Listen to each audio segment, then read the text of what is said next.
किताब मुकद्दस में से मीका के पहले बाब की तिलावत। सामरिया और यरूशलेम की बाबत खुदावंद का कलाम जो शाहान यहूदा योताम व आखज़ो हिजकिय्याह के अयाम में मीका मोर्शी पर रोया में नाज़िल हुआ।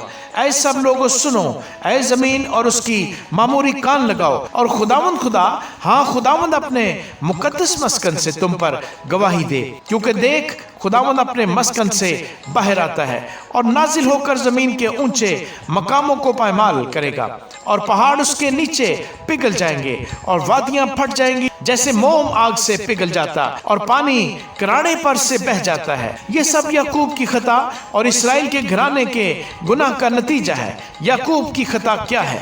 क्या सामरिया नहीं? और यहूदा के ऊंचे मकाम क्या हैं? क्या यरूशलेम नहीं? इसलिए मैं सामरिया को खेत के तोते की मानद और ताकिस्तान लगाने की जगह की मानद बनाऊंगा, और मैं उसके पत्थरों को वादी में ढलकाऊंगा और उसकी बुनियाद उखाड़ दूंगा, और उसकी सब खोदी हुई मूर्तें चूर चूर की जाएंगी, और जो कुछ उसने उजरत में पाया आग से जलाया जाएगा, और मैं उसके सब बुतों को तोड़ डालूंगा, क्योंकि उसने ये सब कुछ कसबी की उजरत से पैदा किया है, और वह फिर कसबी की उजरत हो जाएगा। इसलिए मैं मातम नोहा करूंगा, मैं नंगा और बरहना होकर फिरूंगा, मैं गिदड़ों की तरह चलाऊंगा और शुतुरमुर्गों की मानंद गम करूंगा, क्योंकि उसका जख्म ला इलाज है।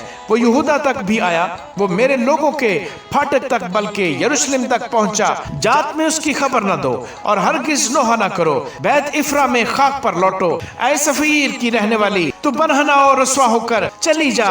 जानान की रहने वाली निकल नहीं सकती। बैतेजल के मातम के बायस उसकी पनाहगाह तुमसे ले ली जाएगी। मरूद की रहने वाली भलाई के इंतजार में तड़पती है, क्योंकि खुदावंद की तरफ से बला नाज़िल हुई जो यरूशलेम के फाटक तक पहुंची। ऐ लकीस की रहने वाली, बादपा घोड़ों को रथ में जोत, तू बिनते सयून के गुनाह का आगाज हुई, क्योंकि इसराइल की खताएं भी तुझ में पाई गई, इसलिए तू मोरस्त जात को तलाक देगी। इकजीब के घराने इसराइल के बादशाहों से दगाबाजी करेंगे। ऐ मरीसा की रहने वाली, तुझ पर कब्जा करने वाले को तेरे पास लाऊंगा।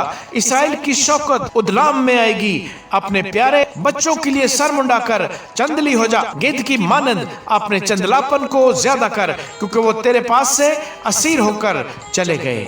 आमीन।